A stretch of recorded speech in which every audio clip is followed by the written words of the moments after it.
Okay, I'd like to welcome you to the second session of today's Carolina Public Humanities Seminar on the theme of how World War II spread across the globe in 1941, Africa, Russia, and the United States with Professor Gerhard Weinberg. Our second talk with Professor Weinberg is entitled Germany Invades the Soviet Union and the War Moves East. So I'm very happy to welcome back to the lectern Professor Gerhard Weinberg. The first thing we have to give some thought to is why the Germans invaded the Soviet Union. Hitler's notion was that the Germans needed living space and would eventually conquer the globe. But if you will look at the map of the earth, you will see that from Germany, if you head west, you'd fall into the North Atlantic after a couple hundred miles. Most of the land is to the east.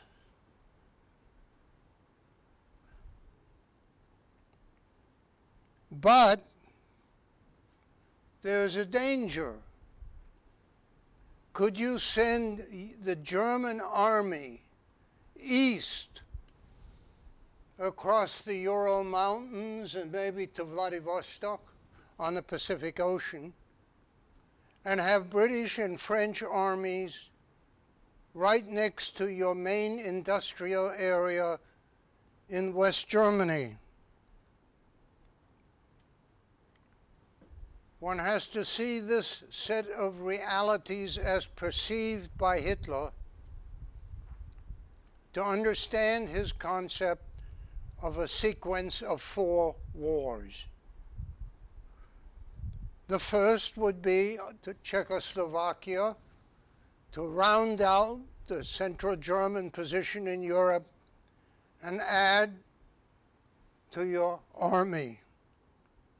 The second had to be to crush France and Britain so it would be safe to send your army to the east, to the Ural Mountains and across in war against the Soviet Union.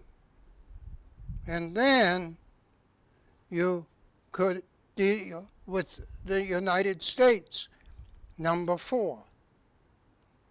For the first of these wars, Germany already had the weapons. For the second, you really had to make them.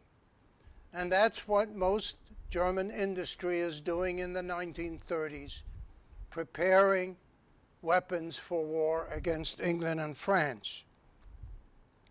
You didn't need any new ones for war number 3, because Germany had defeated Russia in the last war, the First World War. And in the view of Hitler and his associates, the Slavic peoples were inferior, the Soviet Union didn't amount to a hill of beans militarily, and you didn't need any new weapons for that. For number 4, you did need them, not because the United States was a strong country, it was weak. But number 1, it was far away,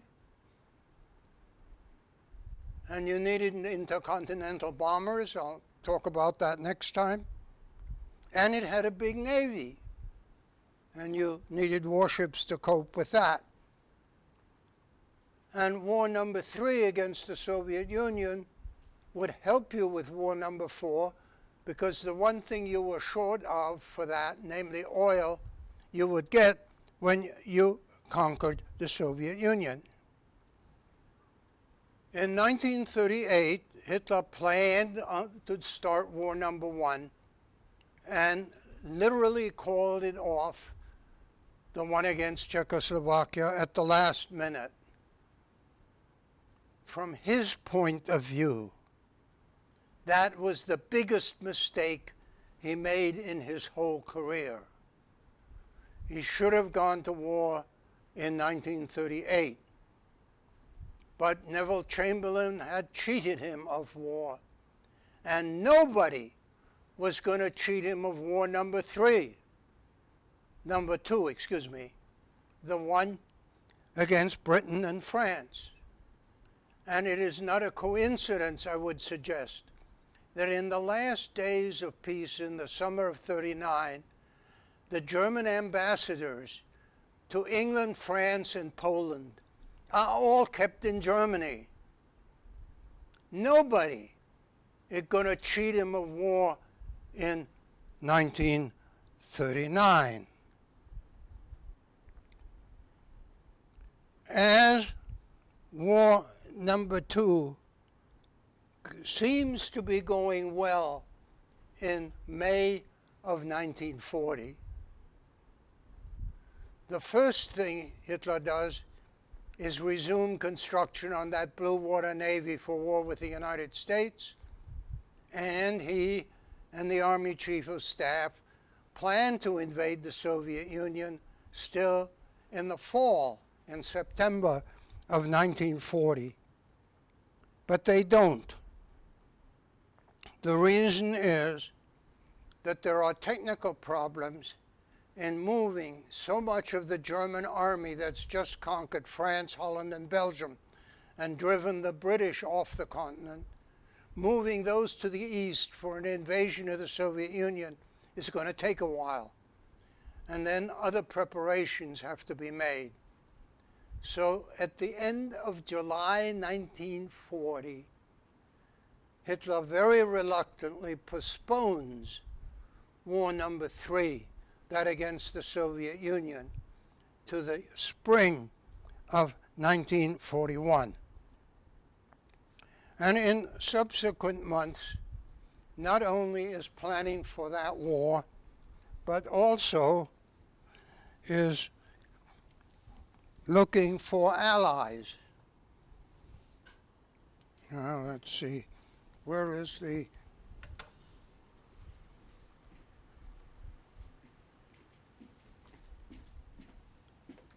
Oh, there it is.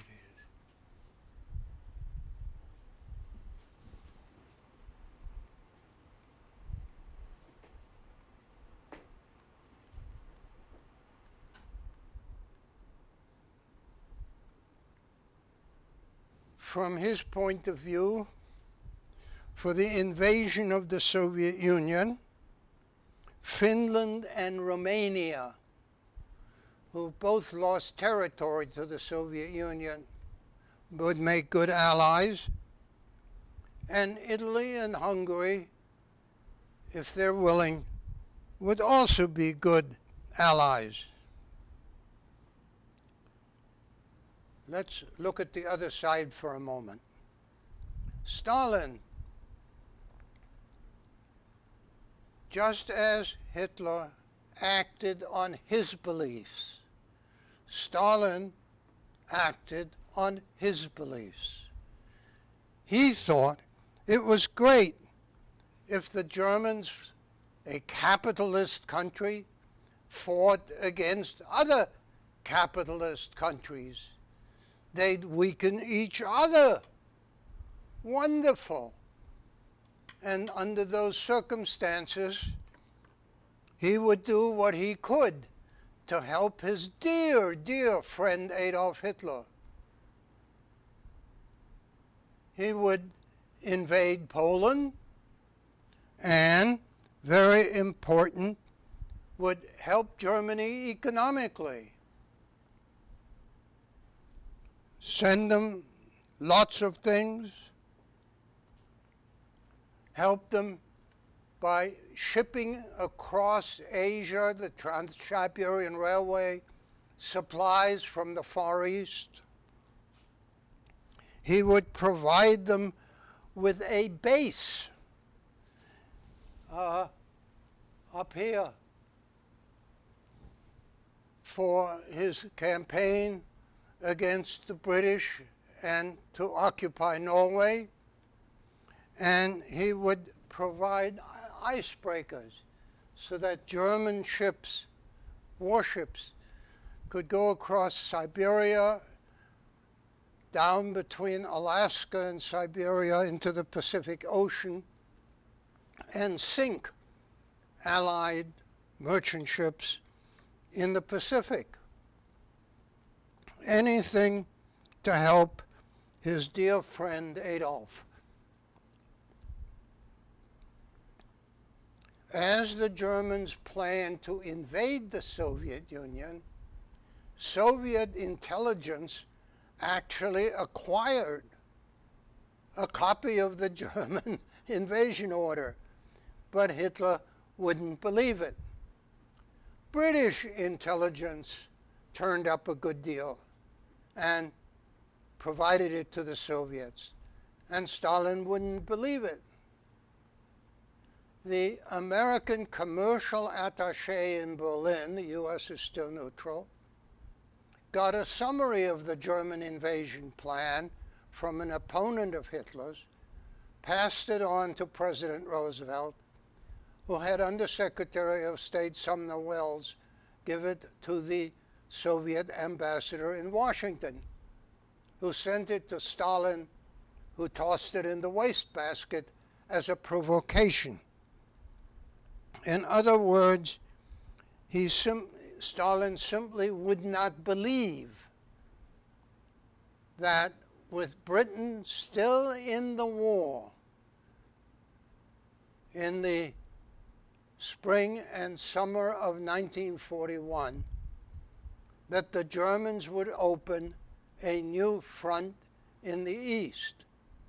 And he dismissed as provocations all pieces of intelligence that the British and Americans provided, instead of recognizing them as confirmation of what his own intelligence had learned. Since earlier in the 1930s, Stalin had conducted a major purge in the Red Army.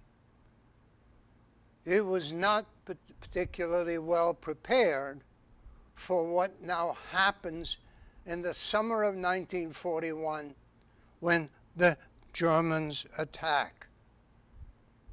They are successful in quickly conquering the eastern part of Poland that the Soviets had acquired. They move into the Baltic states and they invade what you might call the original pre-war Russia. Let me see if we have a map that helps us with that. I guess not.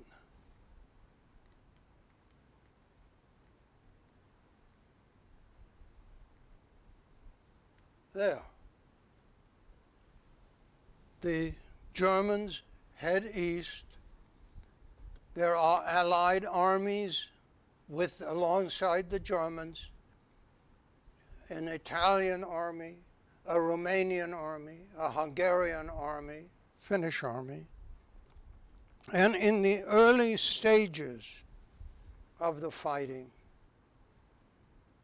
they win one big victory after another. Literally millions of Red Army soldiers surrender. And the Germans keep moving, but the Red Army is rebuilt. A couple of things happened quite early in this that are very important for an understanding of a long-term change in the Soviet Union. In the summer of 41, when the Germans start, Stalin is a feared and to some extent hated dictator. the way the Germans behave converts him into the beloved savior of his people and country. That was an extraordinary accomplishment of the German military that nobody would have anticipated. As they move forward, they slaughter local people, either by shooting them or by starving them to death. Of the Soviet prisoners of war that the Germans take, the majority in 41, but large numbers in the next years, 3.5 million are either killed or die. Unlike World War I, where the overwhelming majority, over 90%, of Russian prisoners of war taken by the Germans eventually come home. In World War II, more than 2/3 of the prisoners of war that the Germans take are either killed or simply led to starve to death. And what people tend to forget is that a very high proportion of the people in the area that the Germans overrun in 1941 and 42 had been overrun by the German army in the First World War. I do not want to suggest that there were never any bad incidents in World War I, but the whole situation was different. Not only did the overwhelming majority of Russian prisoners of war that the Germans captured in the First World War come home, the Germans did not go around slaughtering civilians systematically. German soldiers did not go into the hospitals in the Russian cities they captured, kill all the patients and toss them out the windows.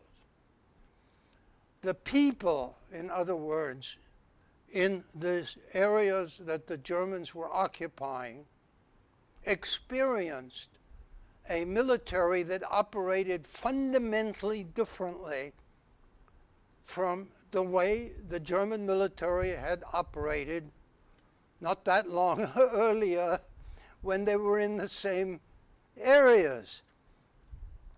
We cannot understand the dramatic rallying of the people of the Soviet Union after the famines of collectivization of agriculture, the purges in the military, the purges in the bureaucracy.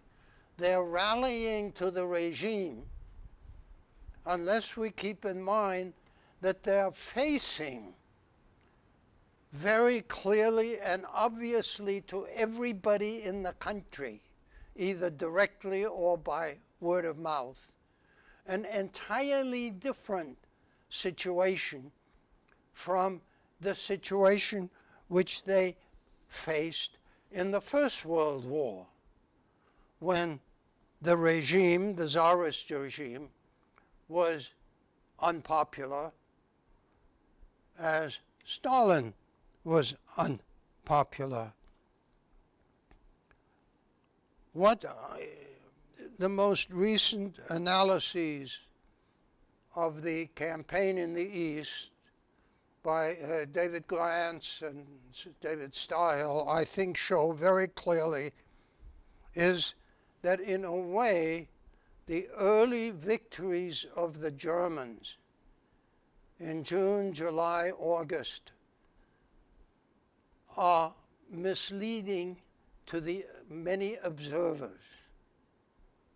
What is critical, and I would suggest is absolutely essential for an understanding what happens in World War II, is that the Soviet Union doesn't collapse.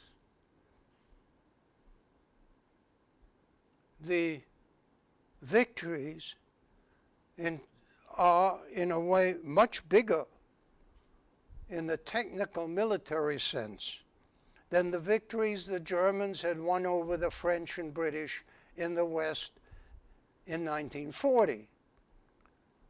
But unlike France, which collapses in the face and under the circumstances of these defeats, that doesn't happen to the Soviet Union. The Germans advance. They are stalled before Moscow. They manage to conquer much of the, what's happened here? I'm sorry. Much of the Ukraine. Do you have another one? No, but you can just point with, you have one? Yeah. Do you have another one? Sorry.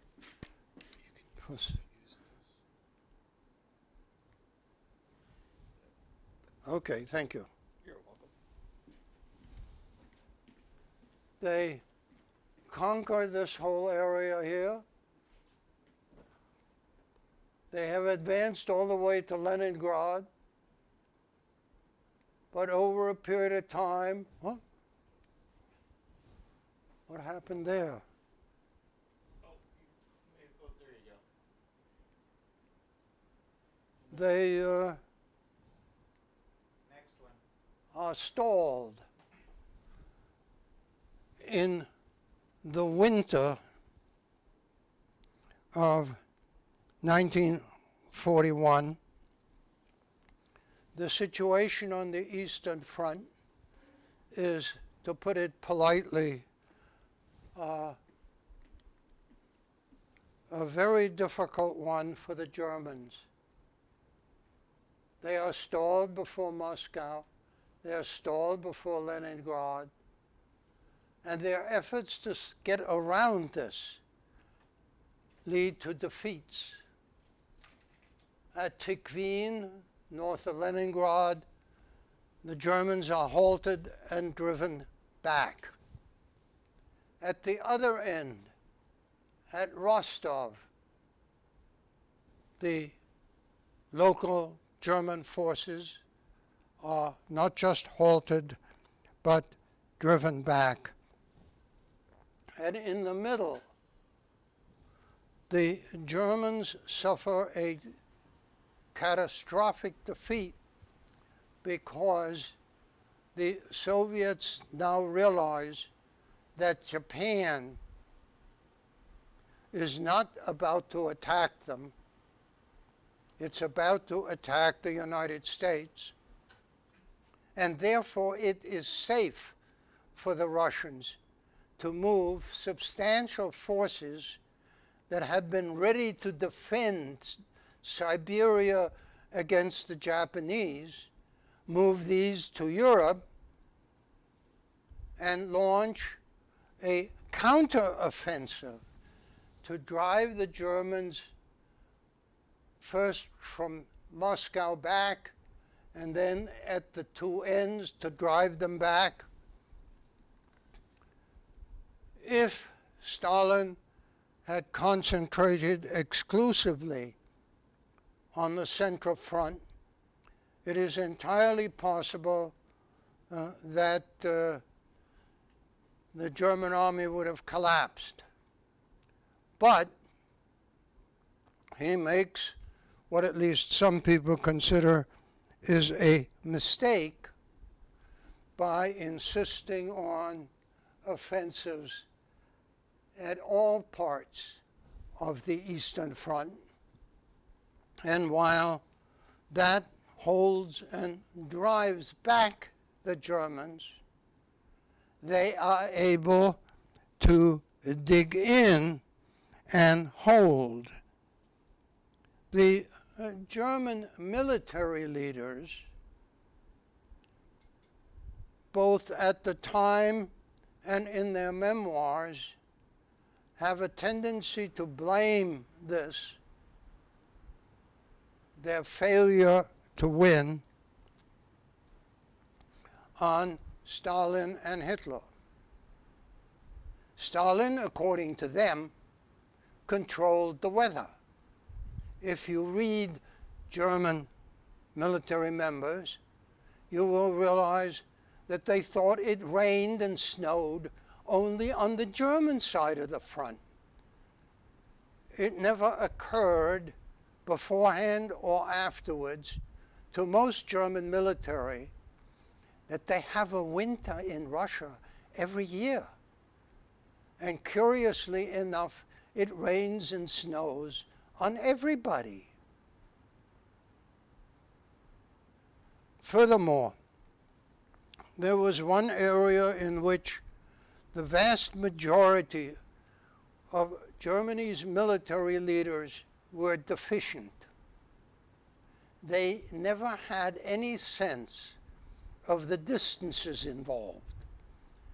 Most, with one or two exceptions, those who are at the top of the German military, not just in headquarters, but commanding army groups, armies, corps, and to some extent divisions on the Eastern Front, had distinguished themselves on the Western Front in the First World War.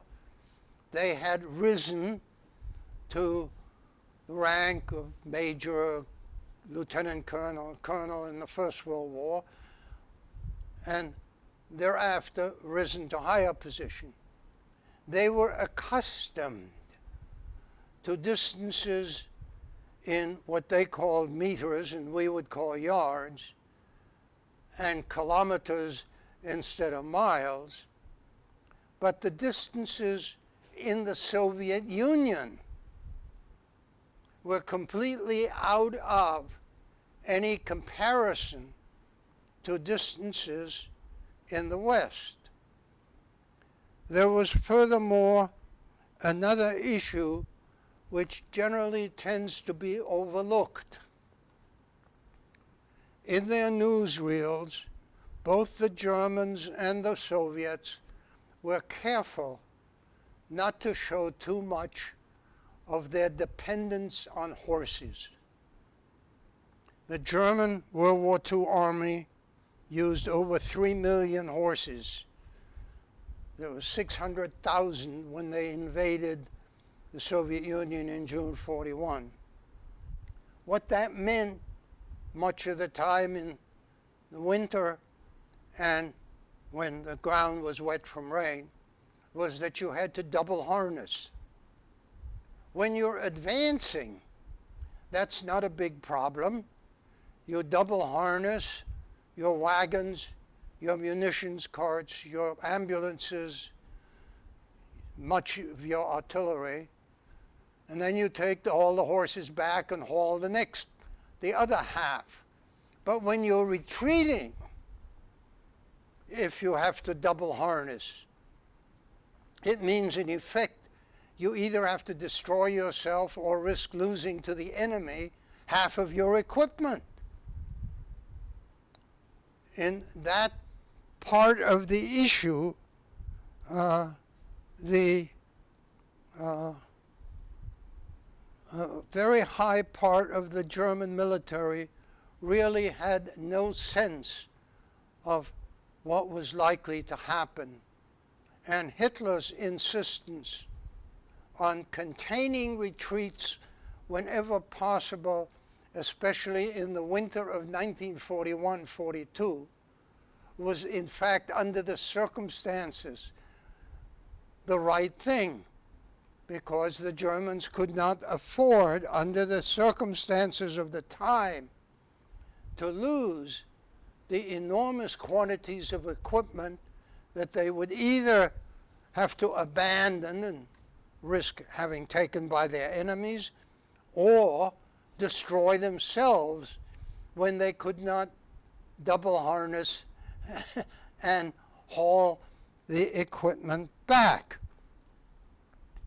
The other side of this, if you will, reality of the Eastern Front was that as soon as the Germans invaded the Soviet Union, the British start sending them aid way around the north. And soon thereafter, the United States starts sending them. I don't want to suggest that this is what turns the tide, but I think one has to recognize that the aid provided by Britain and the United States to the Soviet Union plays a very significant part in two ways. Number one, especially in terms of trucks, other vehicles, tanks, food supplies, and so on. This is enormous help. And number two, the whole morale impact for the people, the soldiers, that they are not bearing this burden all by themselves. The most important thing, I would argue, is that the initial German thrust does not bring about the collapse of the regime. Even if the Germans had taken Moscow, the Soviets had already sent the diplomats to Khrushchev further east, some of the ministries, etc. There was simply no way that the German military had the strength and particularly the replacements for their casualties to keep going and keep going and keep going. What you had, in other words, was a series of tactical problems, but not, as in the First World War, a collapse of the regime, and therefore new mobilization as well as a good deal of foreign aid. The distances were beyond what the Germans could manage, and curiously enough, while it rained on Russian soldiers too, and believe it or not, it snowed on the Soviet side of the front too, the Red Army anticipated this. People who lived in the Soviet Union knew that it rained and snowed from time to time. This may have come as a shocking surprise to invaders, but it was no shocking surprise to the Soviets. And they were therefore, I think it's fair to say, not only better prepared for the realities of weather as the war continues, they did not have the, what I would call, negative morale implications of the horrendous weather some of the time, which affected the Germans, who now found themselves, by the fall of 41, fighting a continuing war in the East. They knew they had a continuing war in the West, and what they hoped to do about that, with the help of the Japanese, I'll talk about in my next talk. But the notion of a continuing front in the East, absorbing equipment and absorbing manpower, was something for which the Germans were completely unprepared. And thus it is well to say, as some of the scholars I mentioned earlier, Stahl, Glantz, and others argue, that by the end of July or early August, when the Soviets were continuing to fight in spite of very large tactical defeats at the front, the Germans in effect were losing the campaign.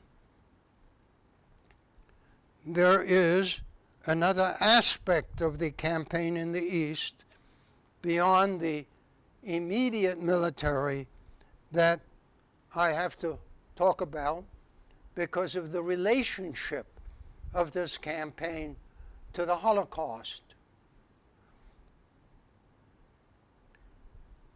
The Germans, at Hitler's insistence, had decided to start experimenting with systematic mass killing on their own people.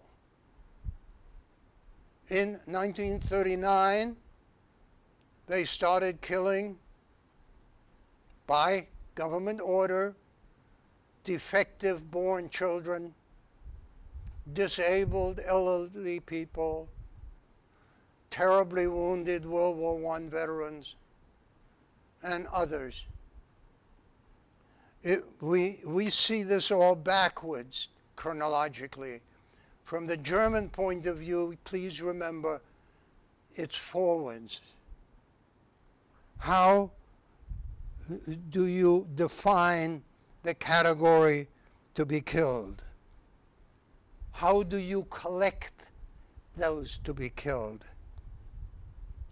How do you kill huge numbers?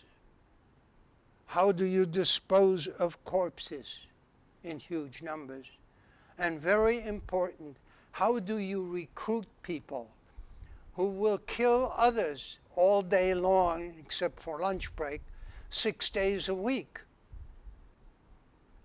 The Germans experiment with this on their own people, killing thousands and thousands of elderly, disabled, wounded World War I veterans, people with birth defects, etc. And it is, I would suggest, not a coincidence that when Hitler, at the request of some of the doctors involved, signs a formal order for this in October, he backdates it to the 1st of September. He didn't throw a dart at a calendar. It's the day he started the Second World War. There is one other thing he misdates quite deliberately. On the 30th of January 1939, on the 10th anniversary of his becoming chancellor, he speaks to the German parliament, and he tells them, all one political party, all Nazis, that if it comes to another war, and of course he's already decided on one for that year, all the Jews will be killed. And in subsequent years, when that program is underway, Hitler in his speeches frequently refers to his prior prediction. And interestingly enough, he always refers to it as having been made on the 1st of September. In other words, from his perspective, and thus from Germany's perspective, the war is not fought so Adolf can see the Eiffel Tower in Paris, but so that the German people can get living space all over the earth, living space from which the disabled are excluded because they're all killed, and there can be no Jews because they also will all be killed. And the experimentation that I mentioned that starts on Germans in 1939 and 40 is now applied to Jews starting in June of 1941 with the invasion of the Soviet Union. special extermination commandos are attached to the German armies as they advance.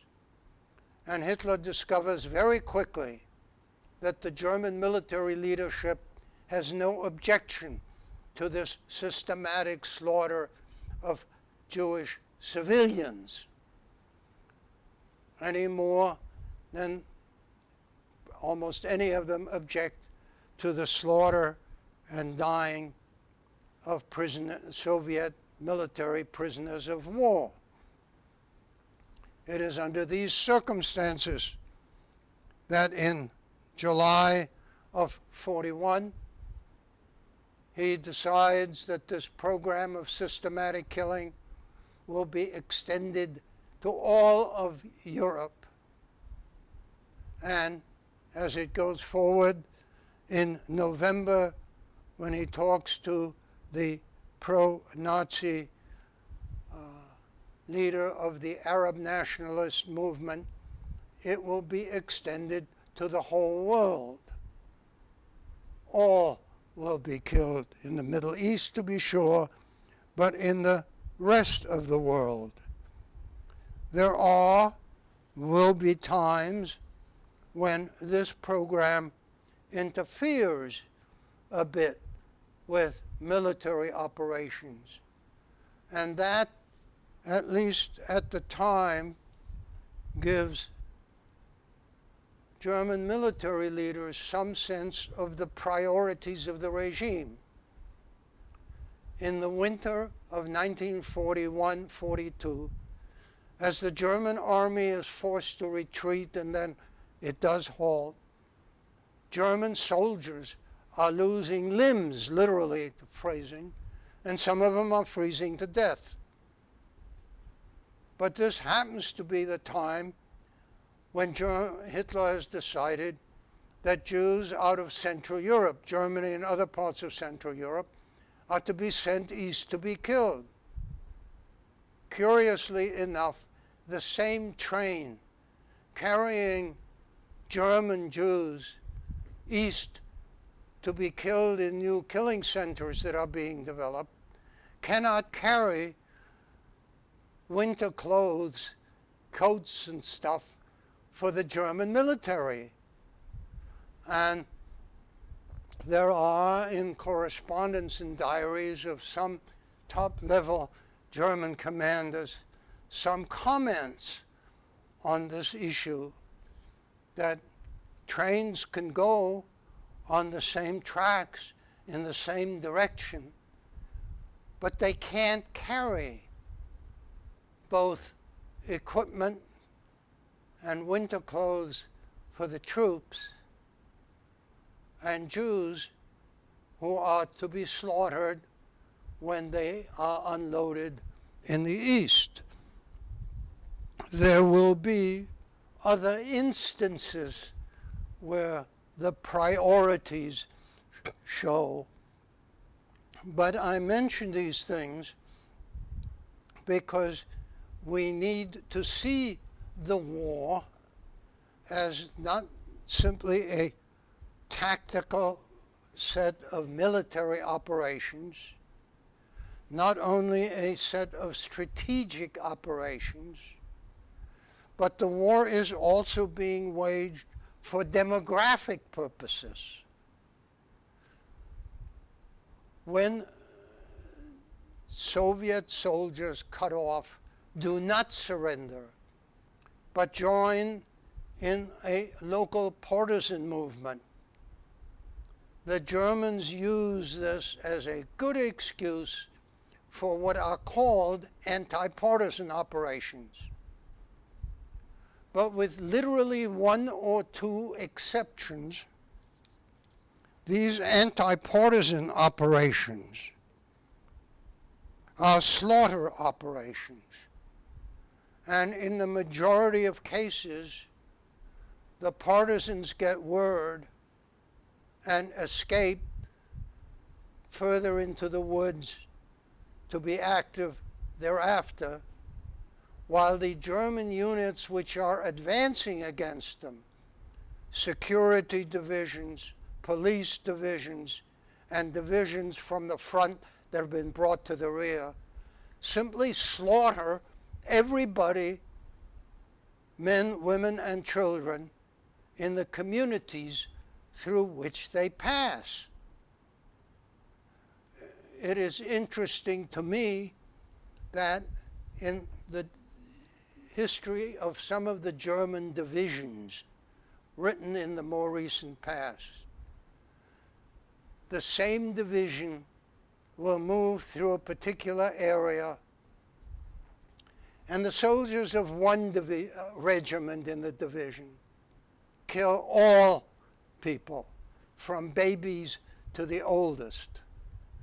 But in another regiment of the same division, in the same operation, in the same days, just a few miles away, don't kill kids, babies, and kids under 2, 3, or 4. Obviously, they're getting a different word from the regimental commander, and the soldiers are doing what they're told. We cannot understand, in my opinion, this whole procedure unless we keep in mind that it is becoming normative for the German military to participate in the slaughter. And while there are somewhere between 40 and 50,000 police who are explicitly charged with the killing of Jews and some civilians, this is becoming a part of the regular military operations, and for obvious reasons feeds into what I mentioned earlier is such an extraordinary development without which the history of the Soviet Union cannot be understood. The alternative that the people of the Soviet Union very quickly discover is the horrors that the Germans will impose on them as people, regardless of whether they're shooting back or not. That's irrelevant. It was simply designed to exterminate the population. They do not know what we know from the German records, and that is that the top leadership plans in the occupied European Russia to let 30 million Russians starve to death. But they don't need to know that. They can see what the Germans are doing, and the word of what is going on and what the Germans are doing passes from the occupied area to the unoccupied area. And the soldiers in the Russian army, as they advance first in the counteroffensive near Yelnya in in August, but then in the winter as they reclaim parts of the Soviet Union, as I mentioned, they see what the Germans have been doing in the area that they retake. And they hear from the local people what has been going on.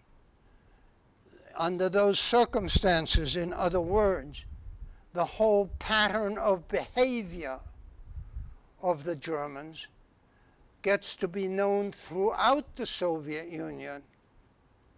And under those circumstances, this transformation of Stalin from the feared and even hated dictator to the savior of his people is one of the most extraordinary effects. And one cannot, I would suggest, understand the fundamental difference in the reactions to frontal defeat in Russia in World War I and in World War II. The situation is different. The people of the country recognize the difference. And I'm not suggesting that there are never mistakes made, that there are never terrible things that happen, but one cannot understand the enthusiastic rallying to the defense of the Soviet Union without keeping in mind what's going on, what the Germans are doing, and what therefore the people of the country can expect. And the fact that they do not know that the German system plan and hope systematically to do away with the Slavic population and replace it eventually by German settlers. The fact that they don't know this is beside the point.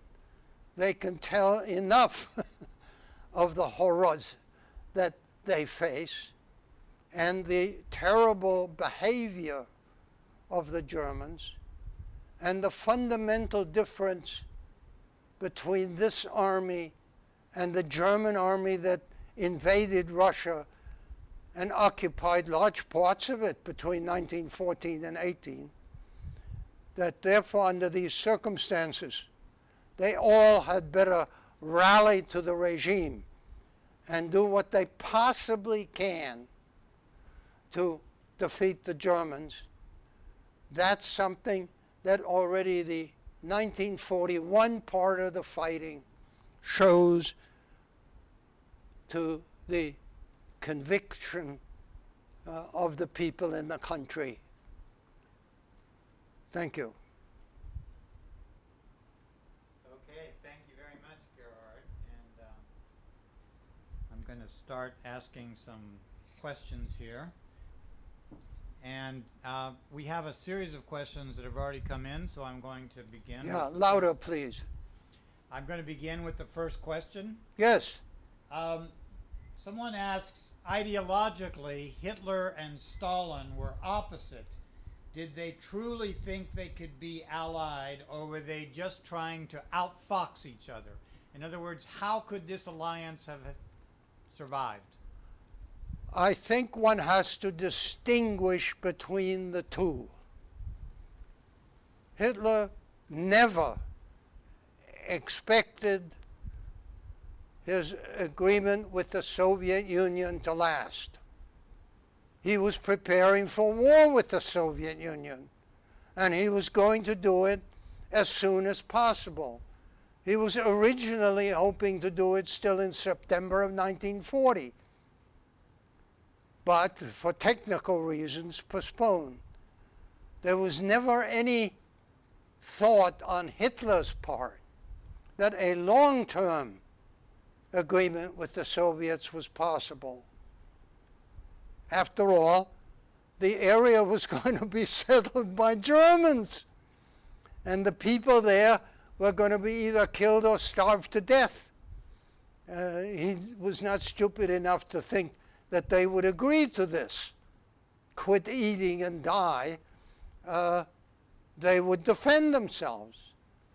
That they couldn't defend themselves but would be defeated, he was quite sure of, and so were his military commanders.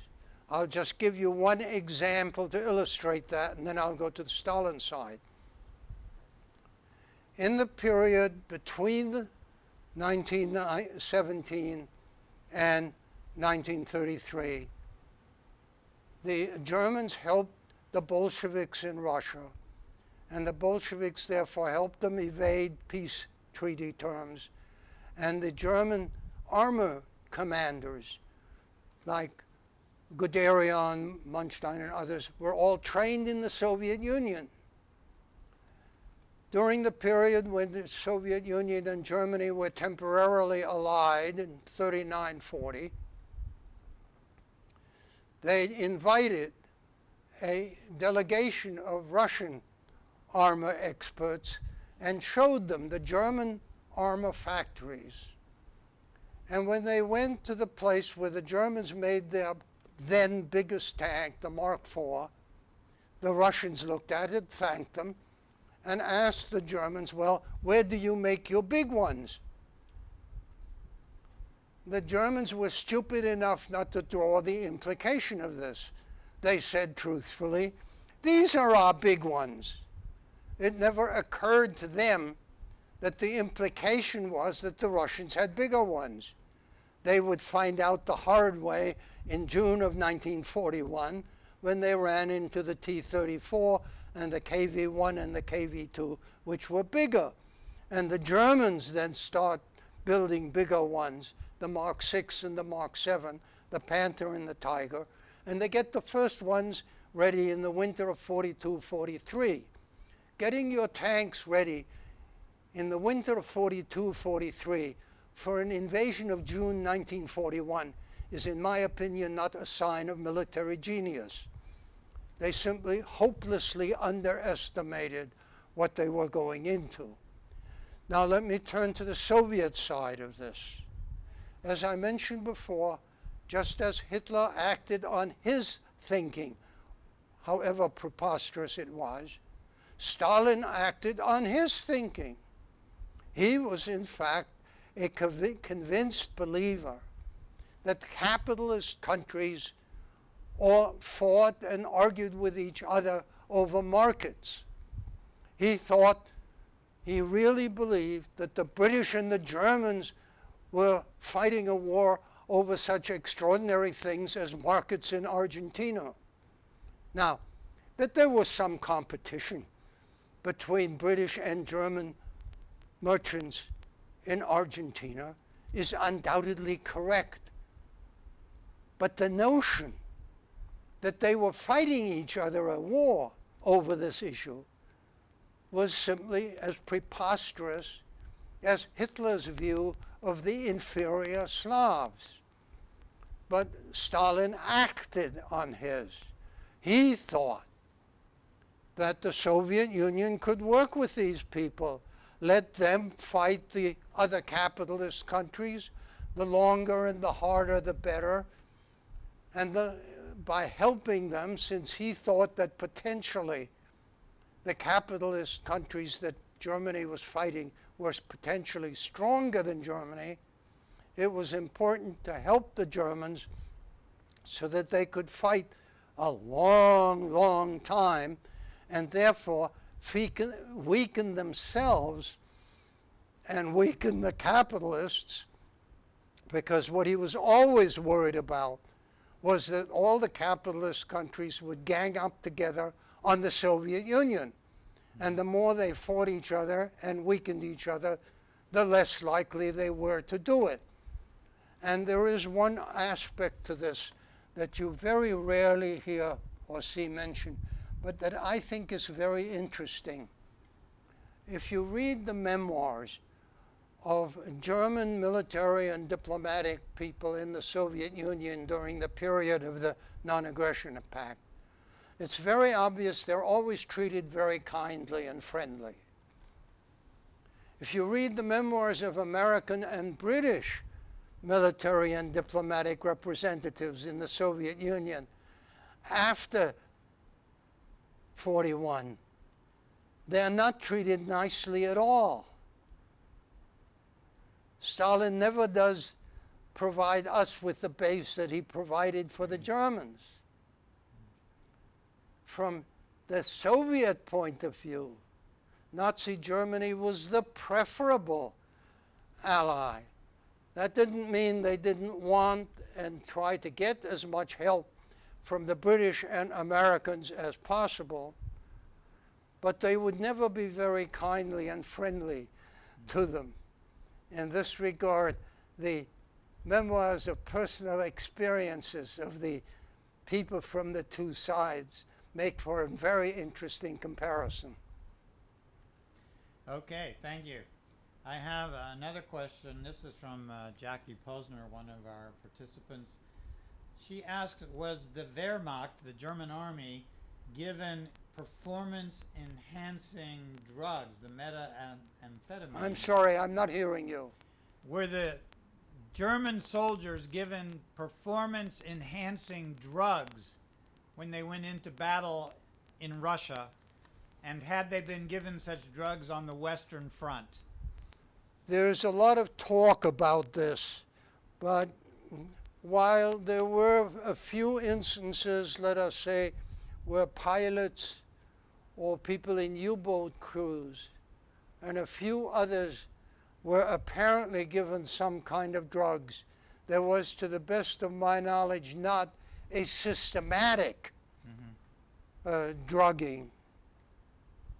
Okay, so that was not a common procedure then.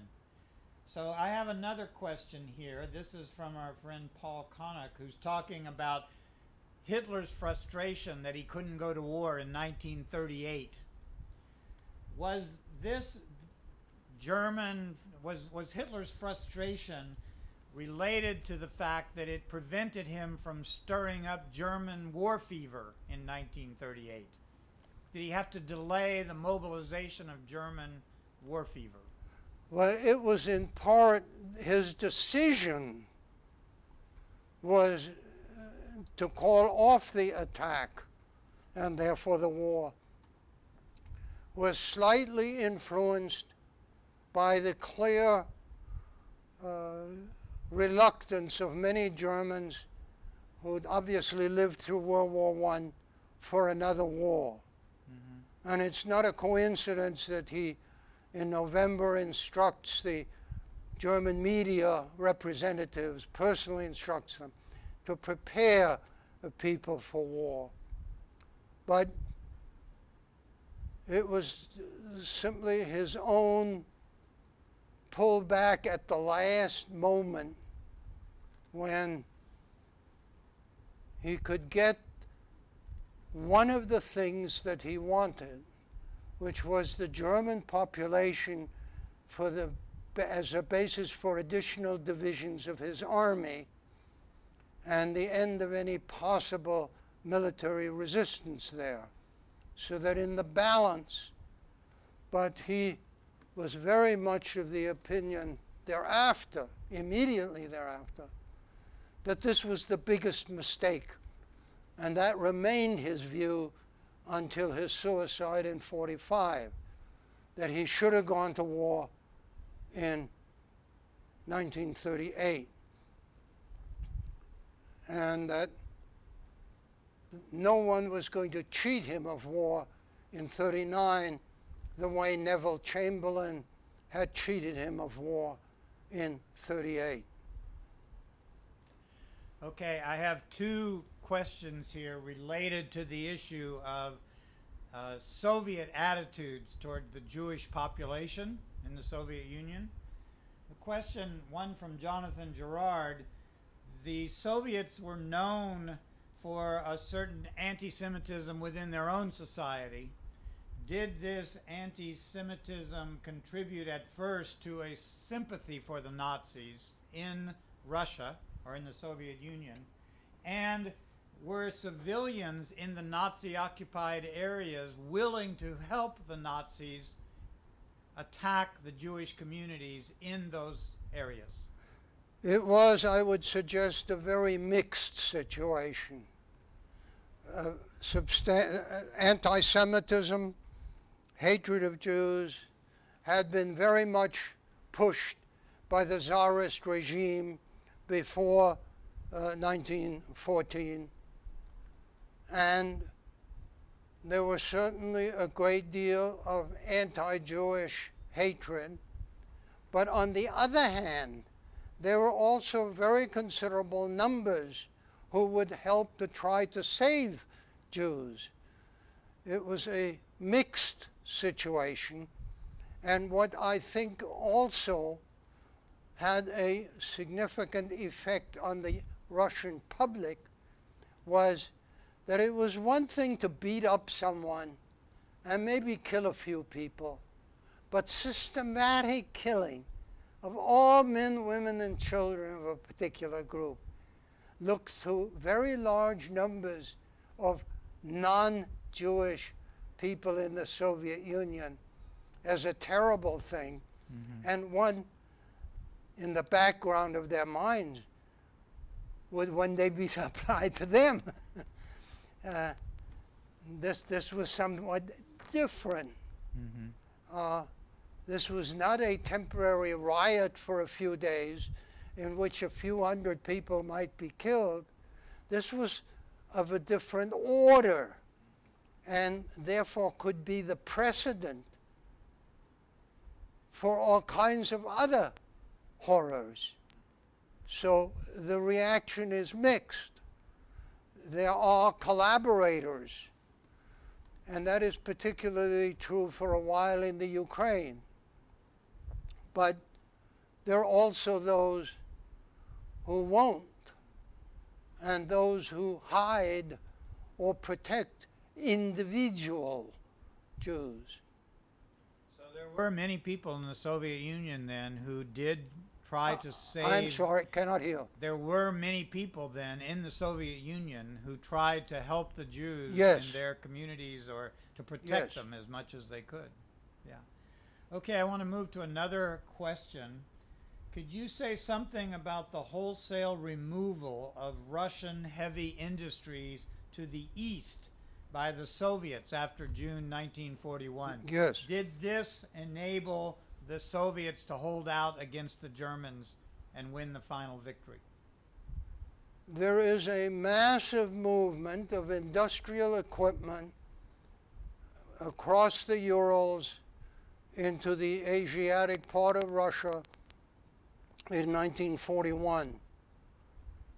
And there is no doubt that, especially in the long run, this helps a great deal. I won't argue that this is what makes the big difference, but there's no question that the increasingly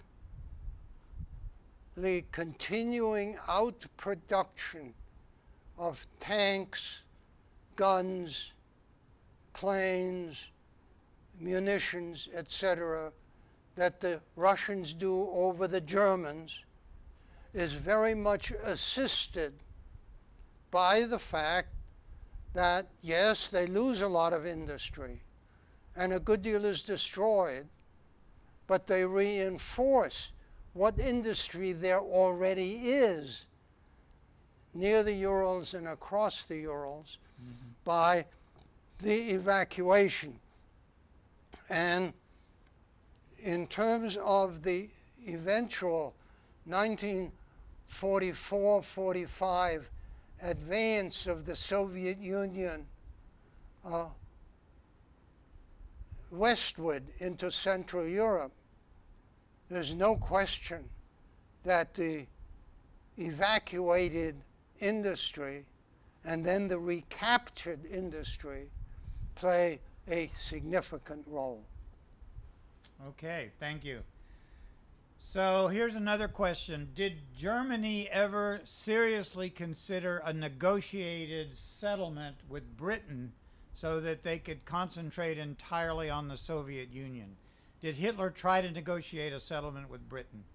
Well, he talked about it once in a while, but he realized very quickly in the summer of 1940 that that wasn't going to come about. Stalin was at various times interested in a negotiated peace with Germany, but it was Hitler who always rejected it. And there were times when, especially in 43, 44, some of Hitler's top advisors, including Propaganda Minister Goebbels, urged Hitler to make peace with Stalin. But Hitler was not about to. If the British had been willing to surrender, he would have been very happy. But after the summer of 1940, he figures those guys are just going to keep fighting us, and there's no point to it. Okay, here's a, a question about your reference to 1938 and that Chamberlain, in a sense, cheated Hitler out of his war Yes. in 1938. So the question is, does this imply perhaps a revision of Chamberlain's reputation? That is, although he didn't realize it, he enabled the Allies to be in a stronger position by putting off Hitler at the moment Hitler wanted war. Yes, well, it just has always seemed to me that people have been a bit unfair to him. Keep in mind that in 1938, Canada, the Union of South Africa, and Australia had all told the London government, we're not going to war over this. And the British rearmament was just getting underway. Would a war in 38, 39 have gone the way it did in 39, 40, with no Spitfires for the Battle of Britain? In this regard, Chamberlain reflected not only a point of view of vast numbers after the terrible war that everybody had been through 20 years before, but also had to face up to the weaker position of his country if it came to war. There is no question that if in 38 Hitler had launched the war that in fact he had ordered, England and France would have gone to war. But they would probably have done even worse than they did a year later. It's very hard to say. So that's interesting. Maybe Chamberlain didn't make a total strategic error. Maybe he had good reasons for that. Yes, and he was also the only international statesman who took in very large numbers of Jewish refugees. Thousands of them, 10,000 children and thousands of others. Yeah. So here's a final question. Was Stalin himself anti-Semitic?